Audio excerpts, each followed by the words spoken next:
Tree Nuts. I'm Russ Carson Jr., the founder of Family Tree Nuts. At Family Tree Nuts, we build family trees for people, and we produce videos at historic locations and videos that help to honor your ancestors. I'm Jameson Cable, founder of the Kentucky History Podcast, where we talk about anything Kentucky history, events, people. If it has to do with Kentucky, we're going to discuss it. And we've teamed up together to bring you History Nuts. History Nuts is a live show where we talk about, you guessed it, history. Right. History seems to be less and less to people today, but we are trying to do everything we can to keep it alive. Absolutely. History is a passion of ours for sure, but it connects to you. Russ, tell us about the best part of the show. You can join in. You can comment and ask questions live. We've got a great topic today, and we know you're going to enjoy this episode of History Nuts.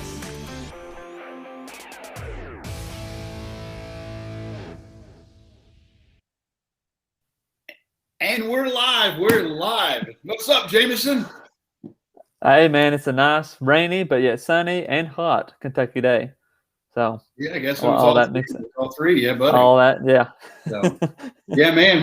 What's everybody? What's up, everybody? This is Colonel Carson with Family Tree Nuts, and I got my best pal here, Jameson Cable, Kentucky History Podcast, and we already got some people chiming in. Tell us where you're from, where you're watching from, and if you got any comments on this, I'm sure we'll find some people that will have some good comments. So absolutely, yeah, man. What's up, Jason Rensel there? What's up, buddy?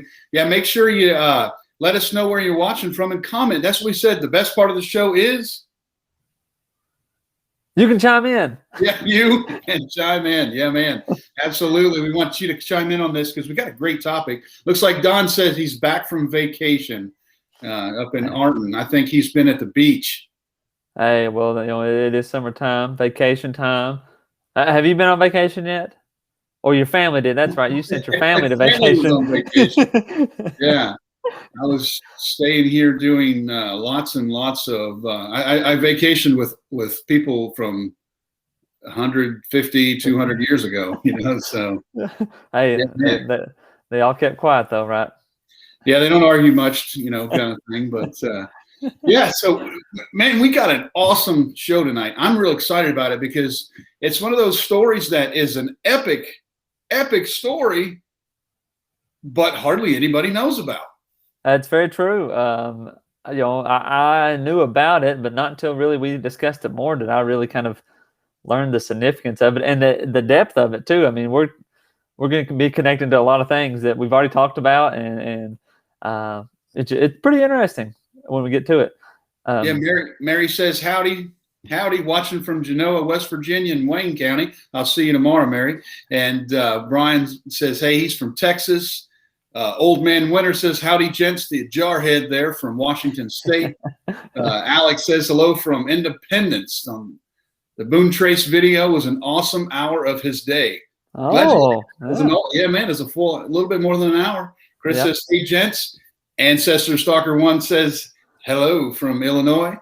Greg's in Louisville. Tammy's saying, hey, from Kentucky. And Mary says, looking forward to it. So let's get to the show. I wanted to say this, too.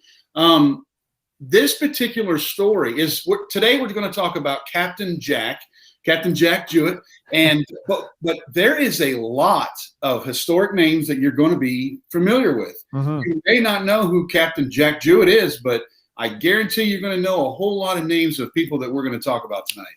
A bunch of them. I mean, that's what I was mentioning earlier. I was like the connections to a lot of important people that you know of, and especially Kentucky connections as well. So. Quite a bit. I remember a few weeks ago when we talked about doing Captain Jack Jouett. You asked me, is he that pirate, that Captain Jack? Jack Sparrow. We were referring to. It's like, no, we're not talking pirates. We're talking revolutionary. I'm joking. That's true. I know you didn't think that, but so Captain Jack Jouett. John Jack Jouett Jr. Yeah. Triple J. All right. Right. John Jack Jouett Jr. I guess that's why he went by Jack, kind of thing. Where's he from? When's he born? What's his backstory? So born in 1754, and Albert Barrel. How do you get that one out? Albemarle. Huh? Albemarle. Albemarle. Oh boy, I gotta get my tongue out of the way to get that one out. Albemarle. Yeah, Virginia has some unique counties that are kind of hard to say. Yeah. Well, the one county that always gets me is King and Queen County. Yeah. I mean, were they just sucking up on that one? Oh yeah. Oh gosh, yes. Oh yes, without a doubt. And so he's not born of normal ancestry. The guy is. What's that mean? Well, he's got a little bit of a guy of privilege. Grew up with a little bit of money. His parents had a few bucks. They weren't broke. It's kind of like your family, that was real wealthy. And yeah. So, I was able to give you a life of luxury, That exactly. I mean, eating cornbread all the time. Right. So, then his dad owned a tavern called the Swan, and let's remember that, the Swan, because it comes up again here shortly. Mm-hmm. And but his grandfather, do you know about his grandfather? He was a French Huguenot and moved to Virginia in the 1700s. Yeah, early 1700s. Yeah. And he's got an even deeper kind of aristocracy genealogy genealogy there. French Connection, I guess. Right. That's an old movie that I don't know if you've heard about. That was like from the 70s.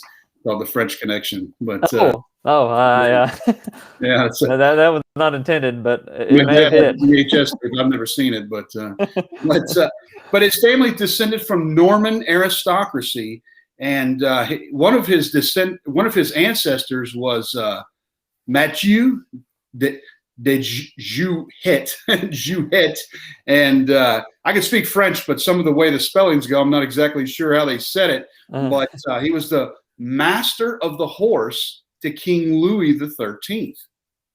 All right. So basically, he took care of the horses of the king. All right. So the head stable boy. Well, yeah, I'm sure he had a few other people. A little more privileged, a little more higher up than that. He had some, he was in charge of the king's, horses. I'm sure he had other people doing the shoveling, Yeah. Gotcha. Yeah. Right. So it was his mother. His mother was Morning Harris? Her name was Morning. Morning Harris. They're really literal, I guess. But she descended from Sir William Harris, who signed the Third Virginia Charter and was knighted in 1611. Yeah. Isn't that wild? That is wild. He doesn't have normal ancestry. He's descended from aristocracy. Yep. He's actually not incredibly wealthy, but he doesn't come from regular sheep herders, No. Yeah, man. Also, though, he's also descended from Colonel William Claiborne, who was the first Secretary of Virginia colony.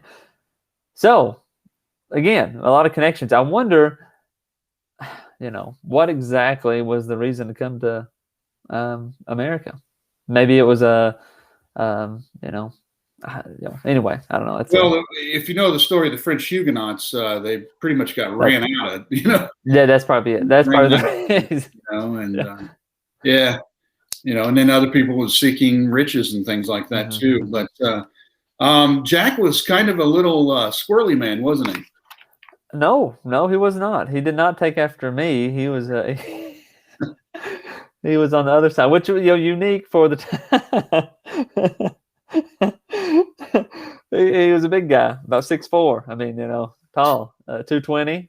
6'4", 220. Ready to play some football, be a quarterback, maybe. Yeah, that's about a good quarterback, D1 quarterback size right there today. Not 20, 30 years ago, but today for sure. So definitely a big boy. And then I guess when the Revolution happened, he joined up. Hopped right in. He was the captain of the 16th Regiment of Virginia. His father supplied the meat to the militia, which was pretty cool. And one of his brothers was killed in the Battle of Brandywine. So right. So very, very involved family for sure. And that's where he got his captain, became Captain Jack Jouett. And his dad, supplying that meat. And that's something too, is we don't talk about, is a lot of the people that had sacrifices and things, for the revolution, didn't actually draw up a weapon, but being you're supplying the infantry with meat, you're just as much a traitor as far as the other side. Any help and support is and his father's tavern, called the Swan, is kind of like an underground meeting place for people that are involved in the revolution and things. A lot of secrets are passed there, words passed and things. So it becomes a tremendous place of importance, which we're getting ready to talk about. Yes. Are we ready to talk about that? Yeah, buddy. I think we're ready to start what he is famous for. All right. So the summer of 1781, Benedict Arnold, the traitor, attacked Richmond, and the government fled to Charlottesville, the home of Virginia Governor Thomas Jefferson. I don't know if it was Richmond or Williamsburg, but they sacked he attacked it. And Benedict Arnold, I think that's your like 8th great grandfather. I think you said, right? No relation. You can find out that was you just sent straight down Benedict Arnold. Just one other shift over. I think your mother was an Arnold, right? Didn't you say that? No. What a horrible name, man. But so he basically invades. The government flees, and it goes to Charlottesville, which at the time was technically on the frontier a little bit, kind of out in the boonies. It's where TJ lived. You know who TJ is, don't you? TJ, Thomas Jefferson. Yeah, man. Yeah, man. Right outside of Charlottesville, there. The government officials, the delegates fled. They stayed at Thomas Jefferson's house, Monticello, and at the Swan. The Swan, yeah, man. Where Jouett's father's place there. So, and then General Lord Cornwallis, I think one of your other grandfathers was. He said, I'm sorry, jokes. But General Lord Cornwallis found out that they were there and sent Colonel Tarleton, right? Yeah, Lieutenant Colonel Bannister Tarleton. Do you know who that is?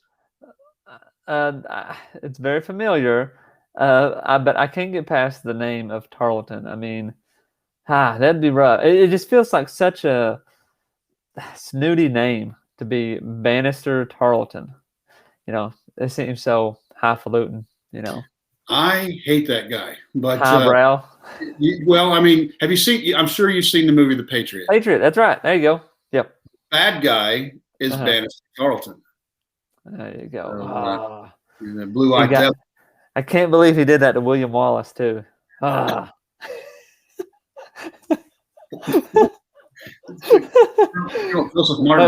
Different Mel Gibson movie. Sorry. And you're about 450 years off here. So different Mel Gibson movie. Sorry. Yeah, man. So Bannister Tarleton, he's on his way to capture the delegates. He decides that he's going to basically do a sneak attack, and he's going to run the last leg full bore out so that they don't know that he's coming, kind of thing. So what happens next? So let's see. So as it goes, it said that he's on his way there, and Jack Jouett is doing what anybody would be doing. He's taking a nap. Well. Oh. Go ahead. Yeah, he is. But where's he taking a nap out? Well, I mean, he's taking a nap at his place. He's out in the field, right? Well, he's laying out in the yard at the Cuckoo Tavern outside Louisa. This is a common theme in this story. I can't think of a whole lot of reasons why you're taking a nap out on the lawn outside the tavern. Yeah, I know. Unless you might have been, had a wild night, maybe a wild morning too. And the reason why I bring that up is because as you start to study these stories and really study them, this seems to be a common theme a lot of times, But But yeah, so he hears the hoofbeats. He wakes up and he sees those white uniforms of Tarleton's men, and he knows who it is, and he knows that he bets that they're on their way to attack and capture the delegates that are there in Monticello, or in Charlottesville. So he knows that they did not have they didn't have protection, the delegates. Yeah. Oh yeah, by the way, who are some of those delegates? We talk about Thomas Jefferson. Who else was with him? So it would be Thomas Jefferson,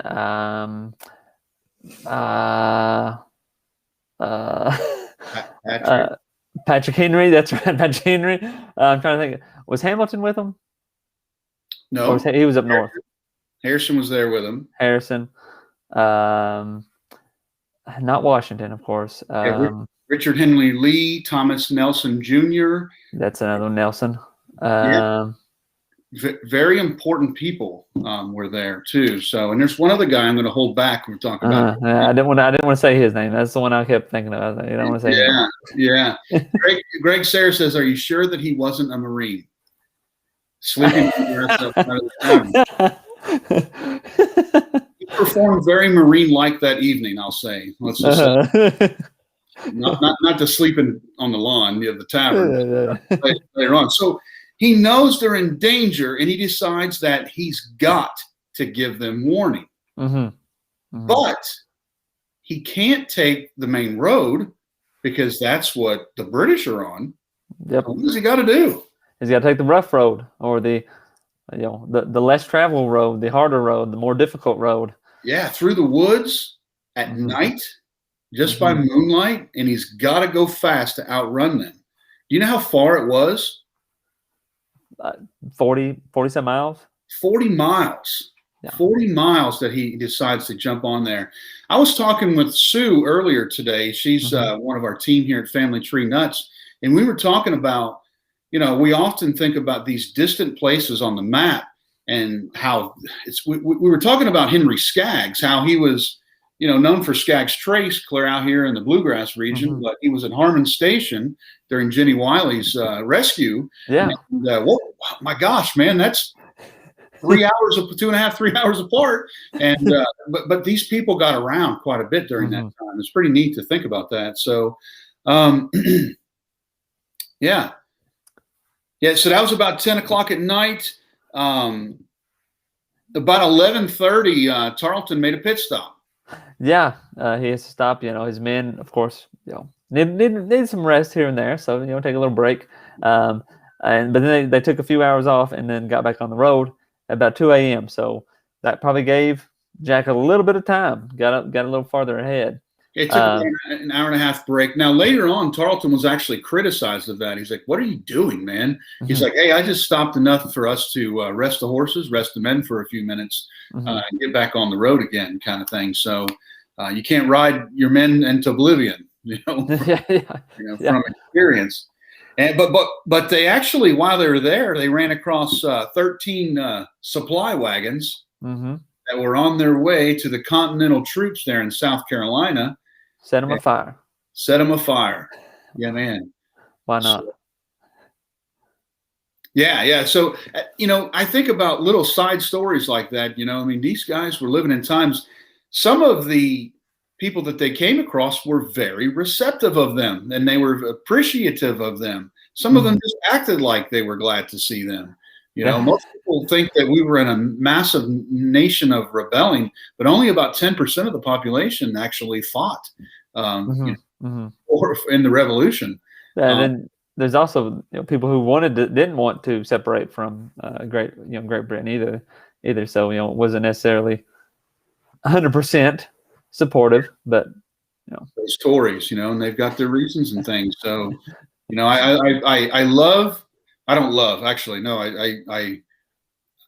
It's interesting to tell a client that, hey, by the way, your ancestor was involved in the Revolution. Oh my! Oh yeah, cool. Yeah, they were Tories. Oh my God! No. But, I haven't found any Tories in my family, but I don't know about your Jameson. But I don't know. Yeah. So I guess they're about daybreak. Tarleton arrived at Castle Hill. and he arrived at the home of someone else famous. Oh, Thomas Walker? Yeah, Dr. Thomas Walker. What's he doing there? Well, he lives there, but what's he famous for? Well, he's about 31 years before, he was exploring Kentucky. And, one of the first people built the first house in Kentucky, or cabin. But, I mean, big time. His footprint is all over Kentucky. Named the Cumberland Gap, all that stuff. Yeah, this is 1781. That was 1750. Mm-hmm. And we read dates. I wanted to bring that up because we read dates. We read 1750, 1781. It sounds like last year, Mm-hmm. kind of thing. When we get back in history like that, we don't really think that was 31 years prior. Yeah, I mean, how old would he have had to been? I mean, I don't know I don't know the day he was born. Right in the 60s, probably, I guess. Yeah. But that 31 years ago was 1990, kind of thing. Yeah. Oh, yeah. Yeah. I was 5. I wondered how old you was. Now it's up back. So he stops at Dr. Thomas Walker's house, Mm-hmm. and then he goes over. Another detachment goes over to Dr. Thomas Walker's son, John. Yeah, his son John's house at Belvoir, and they captured him because he's actually a delegate. So he's a member of the Continental Congress. Yeah. So they capture him, and but they're at Tarleton's at Dr. Thomas Walker's house, mm-hmm. and it's daybreak. What does every good British citizen do to the king's troops, or for the king's troops? Drink tea? Well, serves them breakfast. Okay. He serves them breakfast, and he tries very hard to incorporate a certain beverage into that. A little bit of alcohol. Yeah, man. Big breakfast. Throw him a little booze, maybe slow him down a little bit, delay him as much as possible. Yeah. A little hospitality. Yeah. So we back to the booze again, kind of thing. We're talking about, and here it is, daybreak, and he's trying to give the British some booze to slow them down, kind of hinder them to keep them there longer, so that the delegates may have some more time to escape. Mm-hmm. Alex says that he thinks that Dr. Thomas Walker was 19 years old before 19 years before Boone passed the gap. That's exactly right. Yeah, Boone went through in 1769, but actually when Boone went that time, he didn't go through the gap. He actually went through the area, the breaks and stuff there in Pound Gap and stuff when he first went through. But yeah, it is 19 years before. Absolutely. Mm-hmm. Teresa says, hi, y'all. I think Teresa's in Texas. But an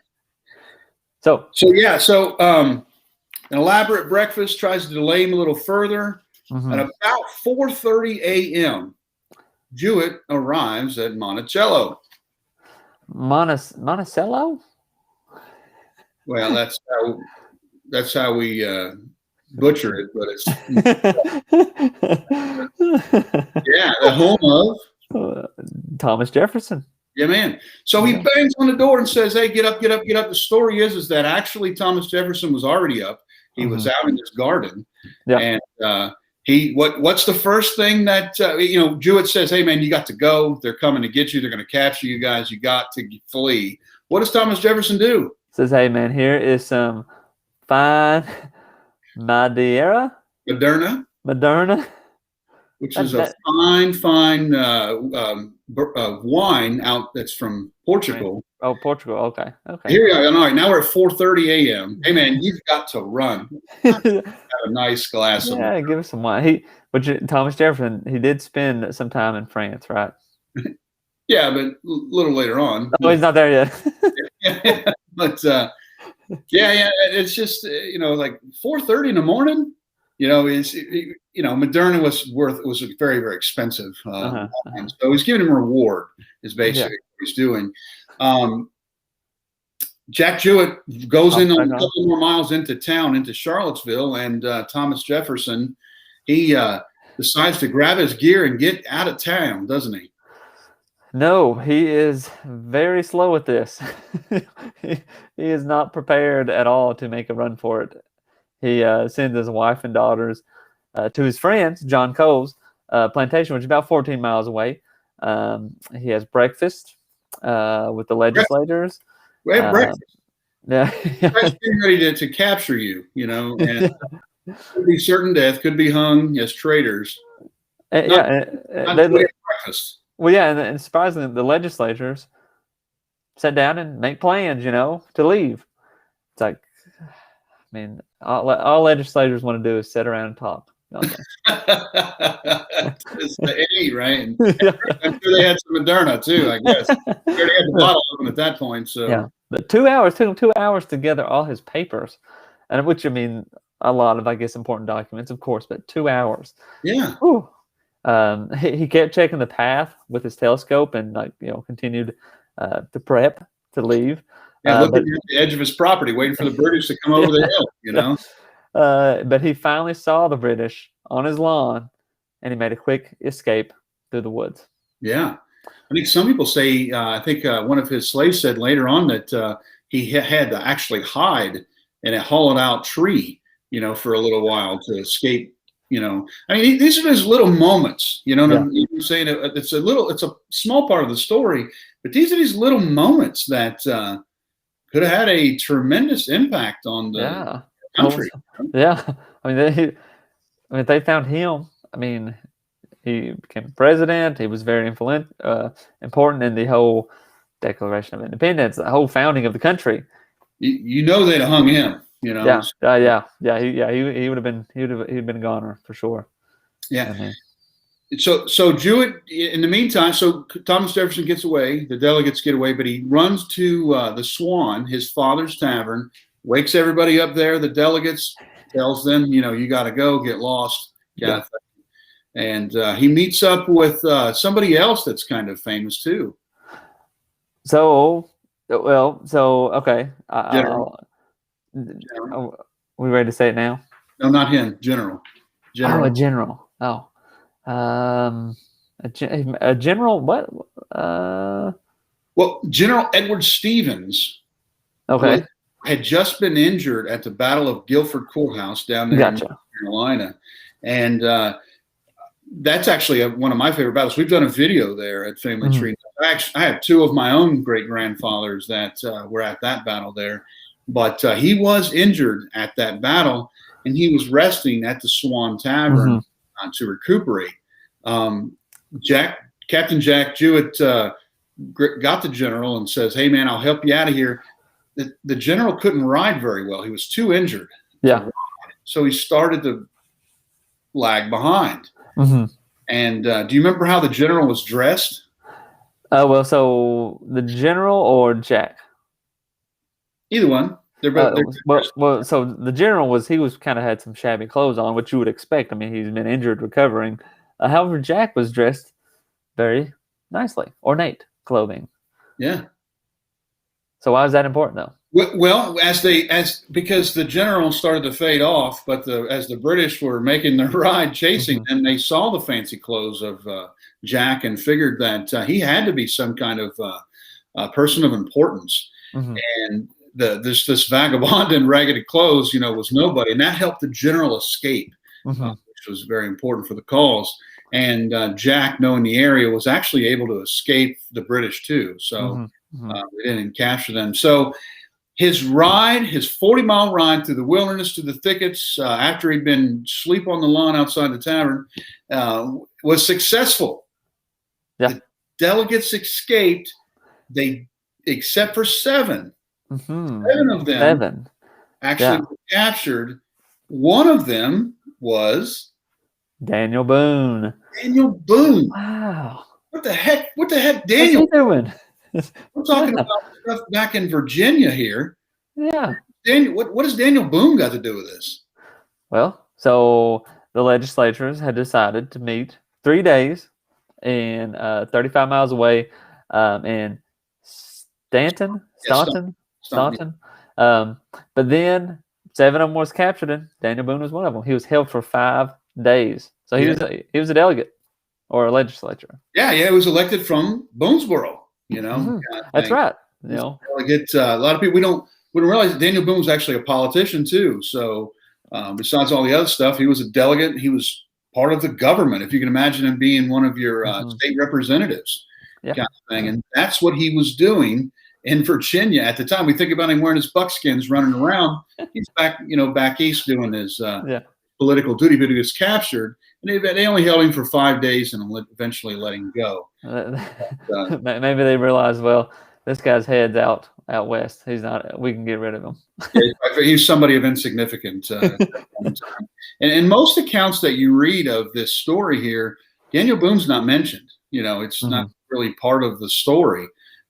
Side note that you got to know Daniel Boone's story to know that he was captured, even find that part out. So kind of neat little thing. Because a lot of people believe Daniel Boone doesn't deserve the credibility that he gets, but he, basically was written about later on, and we got his fame later. But another story. So, so he succeeded, and he was later on, after the government got back together, they voted a few days later to reward Captain Jack. Yeah, I mean, and this is a kind of a unique award, but he got 2 pistols and 1 sword. Yeah. But immediately? Why no? Why would they give it to him immediately? Government, kind of thing. But he did get his pistols about 2 years later. 2 years. 2 years. I mean, but the sword, he had to reorder it. Well, they put the reorder in clear in 1804. Yeah, 1804. Yeah. That's 25 years later. He's like, hey, guys, the legislature voted to give me a sword, and I didn't get it. So they reordered it, and there's no records that he ever did get it. So we talked about Lieutenant Presley O'Bannon was awarded a sword too. Yeah. Kind of thing. So it's kind of a normal thing there. So the next year, Captain Jack does like so many other folks do, and he heads to Kentucky. The place to be. Absolutely. Which, I mean, he gets a land grant, and moves his family there. Interesting story. It is said on the way to Kentucky, he heard a woman scream coming from a house.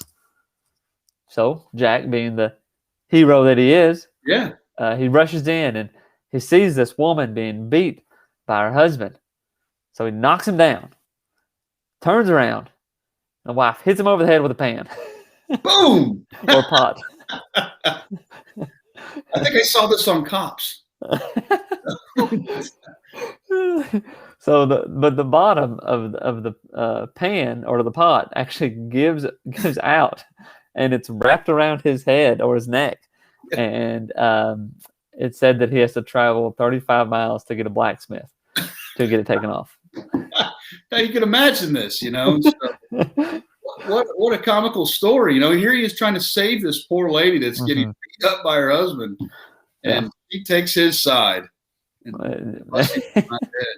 I did some research. We found out that Benedict Arnold, Bannister Tarleton, Lord Cornwallis were your grandfathers. Those people right there were my ancestors. I'm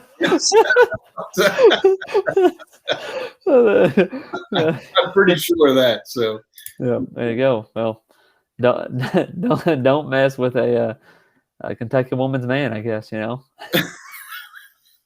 this is some crazy stuff for sure. So, he moves to Kentucky.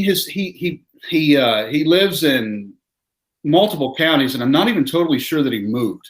He was in Lincoln County, and he was in Mercer County, and he's in Woodford County. I'm not even totally sure that he moved. But the counties, just kept. The counties would have been changing, yeah. So that's very true. He could very well been in Lincoln, and then part of it becomes Mercer, and so on and so forth. Yeah, and he becomes a delegate himself. Yeah. So, and I live right here in Lincoln County. I wonder, do you know of any specific? Well, like we were just talking about where he lives. I wonder if there's any documentation about where exactly he lived. Well, I know one place he lived that we're going to talk about in a minute, but true. I was thinking maybe like Lincoln County Courthouse. It would be very cool to see if he. I bet. I'm sure we could find it without a doubt. Yeah. Vicky, she's in Tennessee. She says, "How are you guys? We're doing awesome. Talking some history stuff. Yeah, man. Thanks for joining us." And he's a delegate, and his partner, who he's a delegate with, is Benjamin Logan. Yeah. Who we just talked about, last week or the week before last, Colonel Benjamin Logan. I was at his grave site there just about a week and a half ago. Mm-hmm. And, this is, we keep naming all these names, and we all these people, not all of them, but tremendous amount of these people knew each other, kind of thing. Population was so small back then, and there was so many of these people are interconnected, and then their stories touch each other. Yeah. I think. Go ahead. Oh, well, I was going to say, well, I'll say this. How about we take just a quick commercial, and we'll come right back. Oh yeah. We'll talk about that. We'll finish up the story about Jack. Yeah, we'll wrap this up. Yeah. Thanks for watching. Too. Yeah.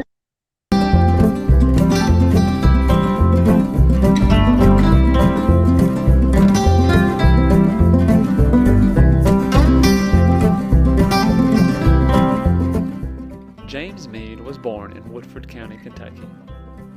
We have to skip over many years of his early life because there's little known about his birth or youth. We begin his journey when he enlisted in the 17th U.S. Infantry. At some point, he lived in Fayette County. The War of 1812 raged, and many men from Kentucky joined the Army to help defend the Commonwealth. James Meade was one of those men. He served under Joseph Davies. On November 7, 1811, Meade fought in the Battle of Tippecanoe in Indiana. After a valiant fight, he was promoted to captain. Meade and many more Kentucky soldiers continued the war effort and marched north to Detroit to support General William Hull. They met the enemy forces near Frenchtown, what is now Monroe, Michigan.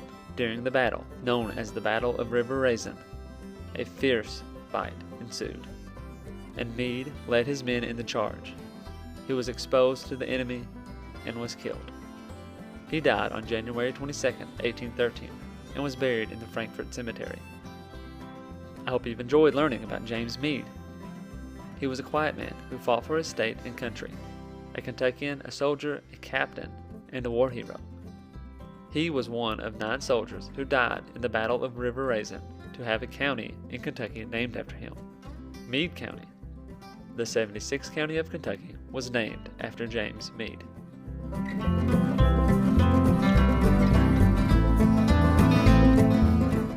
Don't forget to try out audibletrial.com/KYHistoryPod to get a free book of your choosing. Like, subscribe, and hit the notification button for more Kentucky history content. If you'd like to support the channel, check out our Patreon page at patreon.com/KYHistoryPod. Find us on these social media platforms and check out the Kentucky History Podcast on these podcast platforms for more in-depth history of Kentucky. Thanks for watching, and we'll see you next time.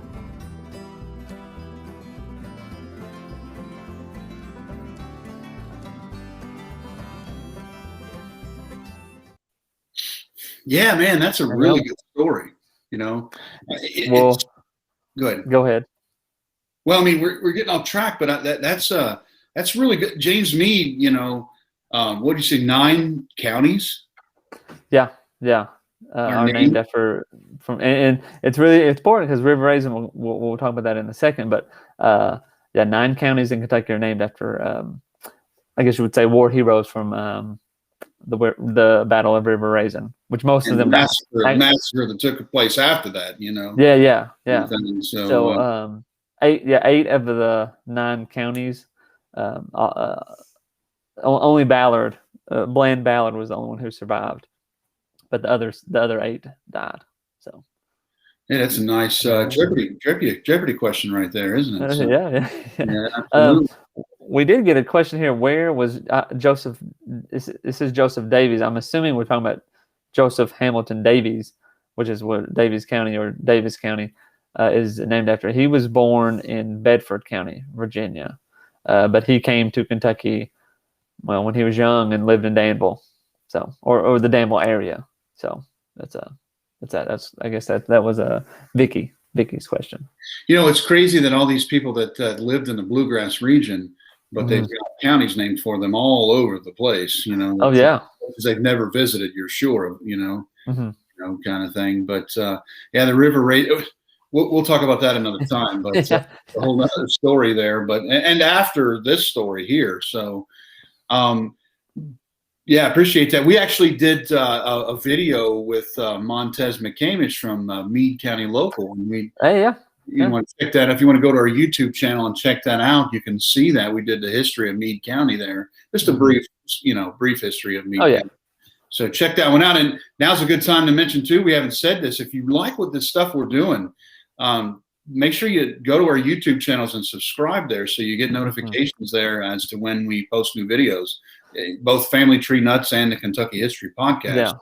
Yeah, I put a link to the in the discussion there for our channel. If you're watching on Family Tree Nuts Facebook page, there's a link to the to my YouTube channel. Yeah, getting close to 800. Right. Yeah, I saw that. Yeah, it's a big, big, big deal. It really is. And I tell you, I think some people that watch this stuff that we do here think this is it. This is what we do. It's not just this show. We've got really, really good videos on there about all kinds of stuff that's not just two knuckleheads in here talking on. So back to Captain Jack. Yeah. So as we were saying, he's elected to the Virginia House of Delegates. Did you find out who his father was? Davies' father. I don't know if I know it right off the top of my head. I'll have to look and see. But anyway. Yeah, we can find that out. I mean, that's probably pretty easy to find. It's going to have a wiki tree, so for sure. Yeah. Anyway, so Jouett was elected to the Virginia House of Delegates. He was with Benjamin Logan. He served 2 terms in the legislature. He was favored for statehood for Kentucky to become a state, which is good. At the convention in Danville, yeah. Yeah. He served in the Kentucky House of Representatives as well, and he was good friends with both your boy Andrew Jackson and the Kentucky boy Andrew Clay. So that tells you a lot right there. If you know, if you know about the history, you know that those two were at each other's throats and very different in politics. But he rode the fence with him, so he was a friend of both, kind of thing. So maybe we need a little more of that, don't we? So, yeah. Lillian says, hello, guys, from West by God, Virginia. She forgot the by God, but I added that. So, and, yeah, man. And Alex McNamee says, any maps of Buffalo Trace in Kentucky? Yeah, there is some maps of the Buffalo Trace. Now we're talking about whiskey again. That's where the whiskey come from. Buffalo Trace, named after. It went. I think the Buffalo Trace started over there near Paris, crossed over into like Georgetown area, Stamping Ground, Frankfort area, and then went up. I think north up Big Bone Lick and stuff up to northern Kentucky up there. And Greg says his 6-time great-grandfather received land here in Kentucky after the Revolutionary War, so they moved here from New Jersey. Yep. That's my story. Very common. If you do your family tree and you're from Kentucky, do not be surprised if you find patriots, and many patriots in there. The land was settled by them. Southeastern Ohio was settled a little later of the same people. So,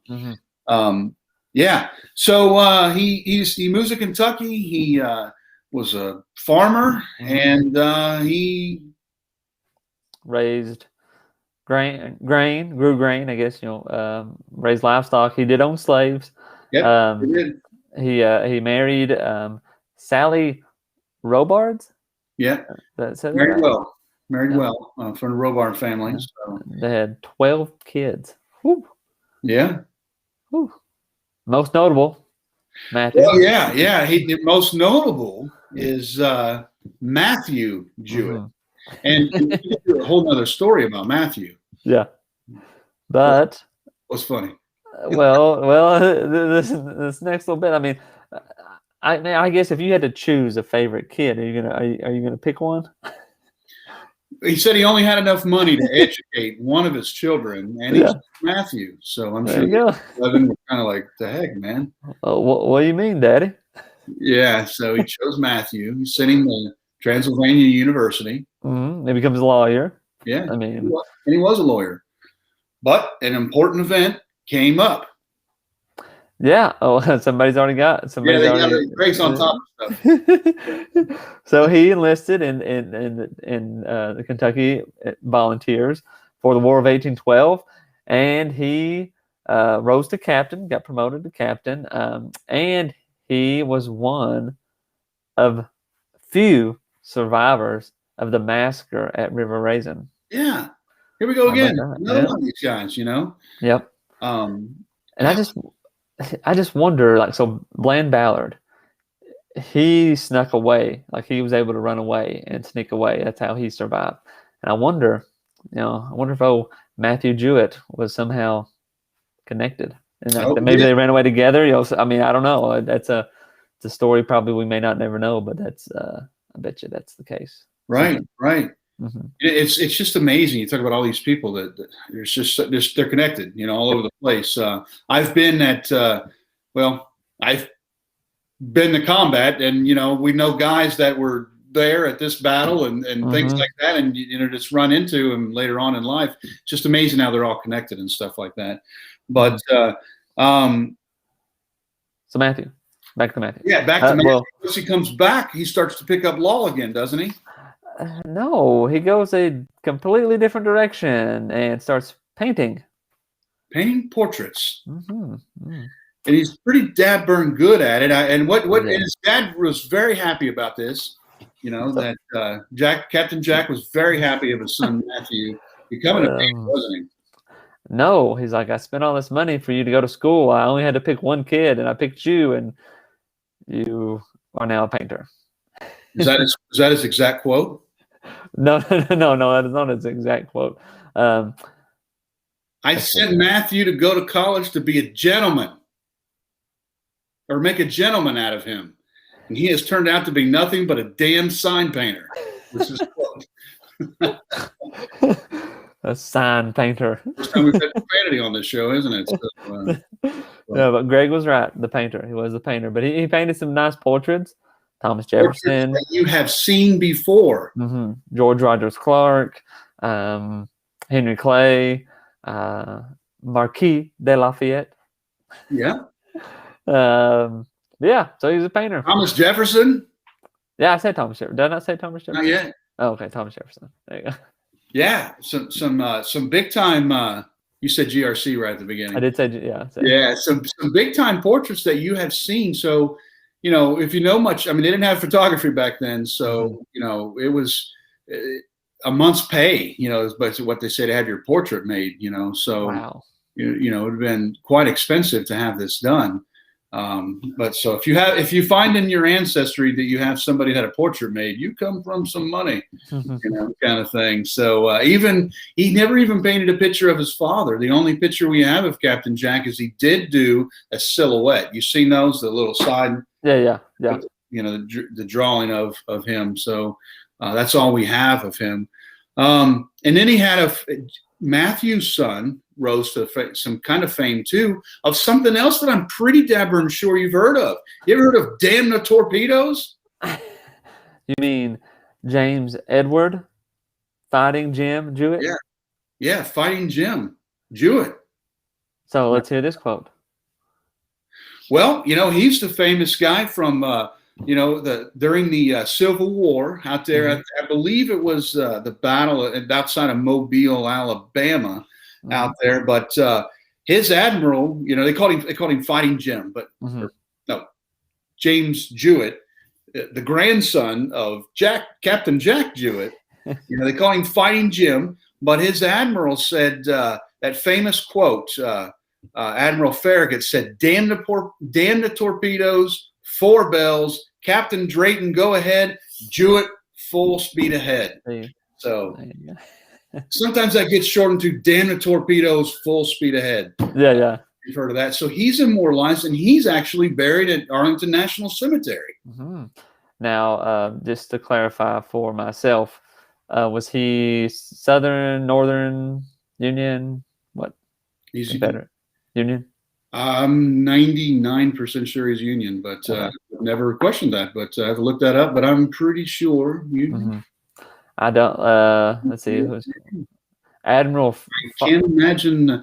Admiral Farragut. Years ago, the Naval Academy, that was their theme. You know, the Army Navy game is that I have a shirt myself that says "Dan Torpedoes." But that's the third time we've cussed on this show here. Gosh, this is a show, folks. But so back to Jack Jouett, correct? 1797, he builds a house. Craig's Creek, which is in modern-day Woodford County. Craig's Creek is named after Elijah Craig. Elijah Craig, the father. Some say the father of bourbon. Here we go, back to the bourbon again. You know, more booze, but yeah. But the house was pretty nice. I mean, it had 5 rooms. 3 downstairs. And 2 half-story bedrooms upstairs. So I mean, yep, they've got a dog. What's called a dog trot that's over to the separate kitchen, and you can visit that today. They're actually closed right now. It's on our list. We're getting ready to go shoot a video there. Sue, one of our teammates here, one of our nuts here at Family Tree Nuts, she's got a contact that's getting us in there. So we were thinking about shooting this yesterday. Actually, we're going to shoot that video, but a little delay in getting inside. But you can visit Captain Jack Jouett's home out there in southern Woodford County. Yep. So at one point, he does eventually move to Owensville in Bath County. Yeah, which is really far. I mean, if you were to drive between the two, it'd take you an hour and a half to get there. But it's not out there. Yeah, he lived with his a daughter and her family. He did have a farm in south of Owensville that he called Woodford Farm. So. Yeah, named after the county he lived in. And we find it interesting because we don't know exactly where that was. We can find the farm, but we don't know when he moved there. So it's a pretty important person. And I bring that up because in genealogy, man, there just ain't answers all the time. Yeah. And this is a person that's of national fame, you know. Pretty big, important guy. If he wouldn't have done some of the things he did, I mean, you're looking at a completely different outcome. You know, the timeline would completely switch over. You know, we'd get a bunch of crazy stuff. Yeah, you know, and that's in southern Bath County, getting close to the Montgomery and Menifee County line, where he dies. But no one knows for sure where exactly he is buried. Yep, which is pretty crazy. He died on March 1st, 1822. Nobody knows. Unmarked grave. So. Well, I mean, how the heck does this happen? You know, kind of thing. So he's buried on his farm. We don't know for sure. Now, they say in recent history, they think that he's buried in Tanyard Graveyard. And the reason they think he was there is because that's a popular spot for Revolutionary War veterans to be buried. And it's only about 2 miles from where his farm was. But I looked up Tanyard Graveyard. It's in the middle of a daggone field. And it's kind of in between oh man, it's very rural out there. It's kind of in between Jeffersonville, Means, which is Menifee, Montgomery County, and Owensville. There's not a whole lot out there. Even today, kind of thing. So I plan to visit that graveyard. You see, it's out in the middle of a field. It's one of those graveyards that many of us have been to. You know, there's some trees there and there's cows all over the place, but you see it out there in the middle of the field. But they don't know for sure. Isn't that wild? That's pretty crazy that it's that. I mean, this guy was hugely famous, or I mean, should have been at least. I mean, I'm surprised there's not a Jouett County, Kentucky, to think about it. I mean, he was here, he was involved. I would think his name had to come up at some point, and they just didn't. And this is a classic example of how deeds that are done are often, if nobody writes about them, nobody really talks about them, they kind of fade away, kind of thing. I'm willing to say that most folks in Kentucky don't know that Jack Jouett even lived in Kentucky, and I would guarantee if I did a poll and asked 100 people out here if they ever heard of Jack Jouett, I guarantee you that I'd be surprised if one person said yes, to be honest with you. It's going to be low. Yeah, and which is what we're trying to fix here, by the way, Mm-hmm. kind of thing. So his name does live a little bit in infamy, doesn't it? Yeah, but well, he's got a brewing company, a brewing company. Well, brewing company in Charlottesville. And it's named one of its ales, 40 Mile. 40 Mile. One of them ales is named 40 Mile. Do you know why? 40 Mile. Remember 40 Mile? 40 Mile as his run or his horse ride. Yeah, it's how long his ride was. 40 Mile's pretty cool. And he's got a couple of schools named after him there in Virginia as well. Kind of thing. Many historians that look back, they think that his ride was much more important than Paul Revere. Well, yeah. I mean, definitely on the same level. I mean, they both were doing the same thing, saying the British are coming. Hey, we gotta get to moving. So Paul Revere had a poem written about him, and it becomes part of American culture. Jack Jouett didn't have a poem written about him. And he kind of fades off into obscurity. Everyone knows who Paul Revere is. Yeah. So that's definitely a name that we're familiar with. But Paul Revere was alerting the towns. Jack Jouett was alerting the government that they were going to be captured. Now, what if these important people were captured and hung? Patrick Henry, give me liberty, give me death. I mean, so game changer, man. We're looking at a alligator Loki or something crazy happening. Right? Yeah, it's just totally wild. So yeah. What did you get? Yeah, I don't know. You might not have got my Loki reference, but Loki, the god of mischief. Yeah. Wow, I'm blown away. My dog is named Loki. Whoa, cool. But not because of those movies, because of stuff there. But yeah. So anyway, yeah. So Captain Jack, hero or definitely hero, man. I mean, you saving Thomas Jefferson and Patrick Henry and all those guys. I mean, yeah, you're definitely a hero, because if that doesn't happen, we're completely different story. So yeah, man. Joanne says hello from Jenny Wiley State Park. Are you headed that way? Yeah, tomorrow we begin the Descendants reunion at Jenny Wiley State Park. We'll be there. My brother from Steady Ready and Jordan, who's a producer of this show right here, he'll be there too. If you don't know Jenny Wiley, she was captured by the Indians. They murdered many of her family members. That's another show right there. Yeah. She was in captivity for a tremendous amount of time. She eventually escaped, and she is a pioneer hero. She's my 7th great grandmother. We're extremely proud of her, and but we're having a reunion and a gathering the next couple of days, so we'll be there. Look out for that. We'll be doing some live videos there. Looking forward to that. So she says everybody's welcome. Joanne said you're welcome if you're descendant or not. If you just love history, there's a few people I think that are coming that are not necessarily descendants.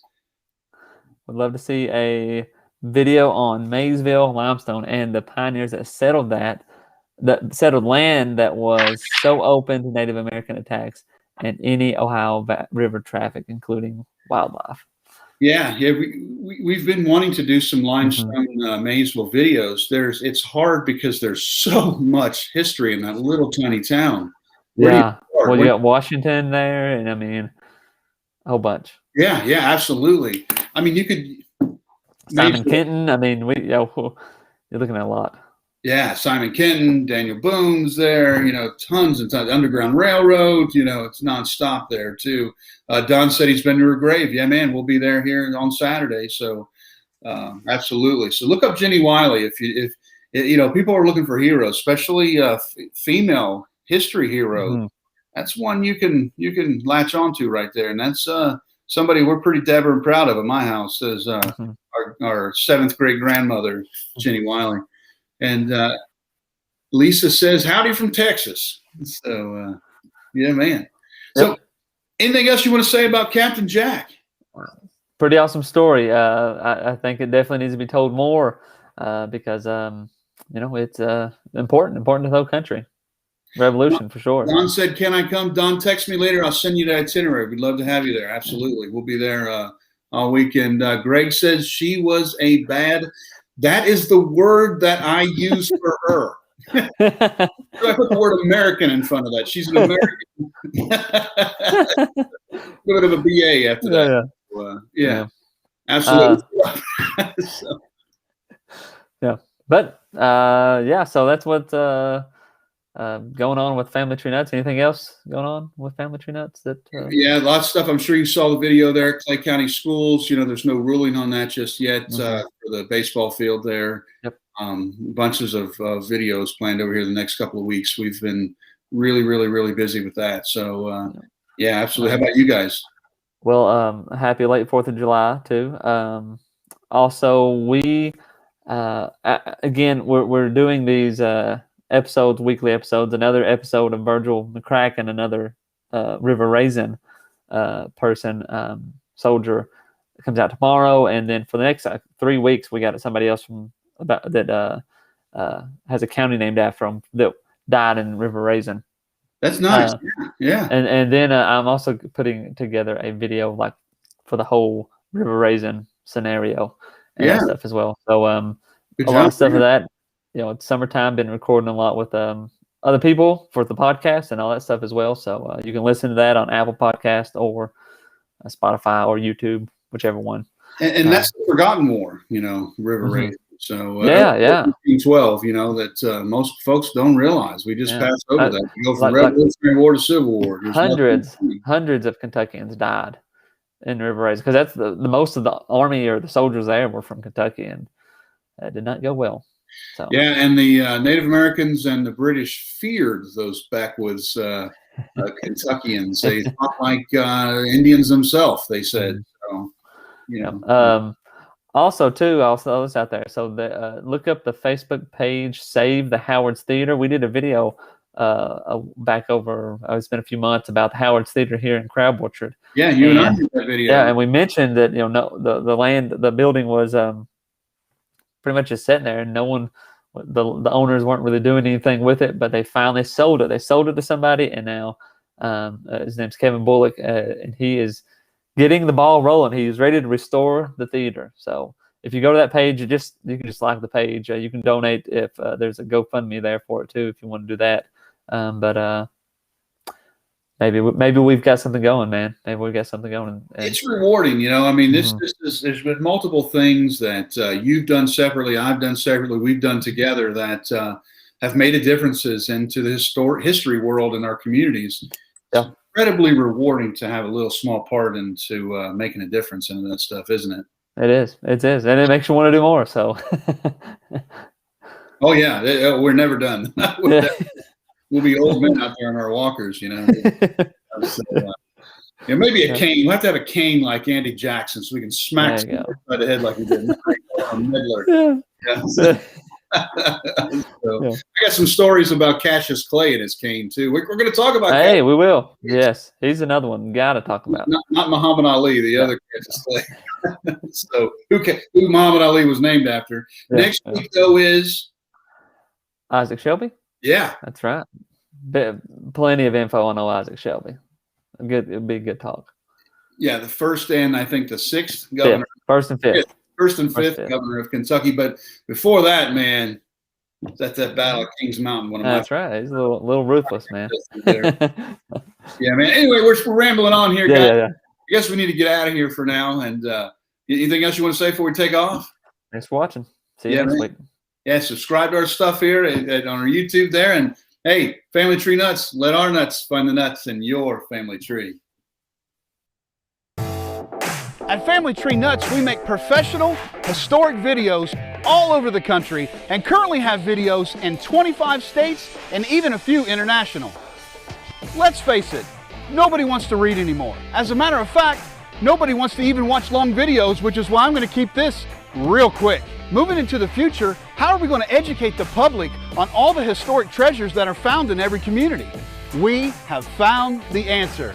Short, entertaining, and to-the-point videos with lots of shots and views that are relevant to the subject.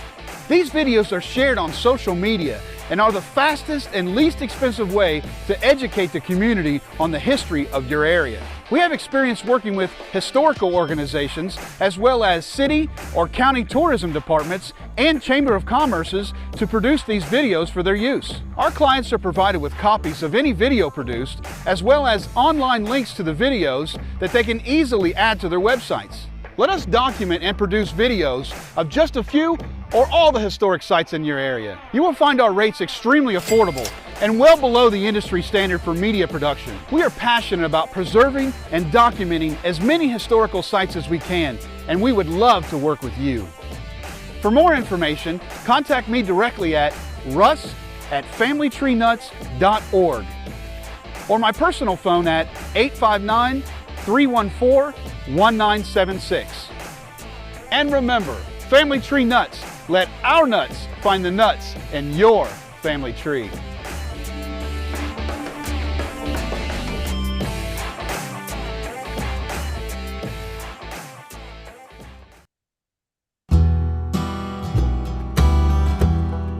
What Kentucky meant to them. This land between the meadows was the name that the Wyandot, Kantawa.